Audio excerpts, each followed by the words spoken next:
तो मूसा पर कोई ईमान न लाया मगर उसकी कौम में से चंद लड़के, और वो भी फिरौन और उसके अहले दरबार से डरते डरते कि कहीं वो उनको आफत में ना फंसा दे। और फिरौन मुल्क में मुतकब्बिर था और किब्र कुफ्र में हद से बढ़ा हुआ था।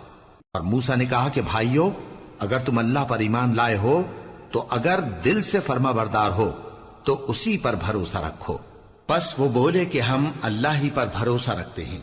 ऐ हमारे परवरदिगार, हमको जालिम लोगों के हाथ से आजमाइश में न डाल और अपनी रहमत से हमें कौम कुफ्फार से नजात बख्श। और हमने मूसा और उसके भाई की तरफ वही भेजी कि अपने लोगों के लिए मिस्र में घर बनाओ और अपने घरों को किबला यानी मस्जिदें ठहराओ और नमाज कायम करते रहो और मोमिनों को खुशखबरी सुना दो। और मूसा ने कहा कि ऐ हमारे परवरदिगार, तूने फिरौन और उसके सरदारों को दुनिया की जिंदगी में बारौनक साजो सामान और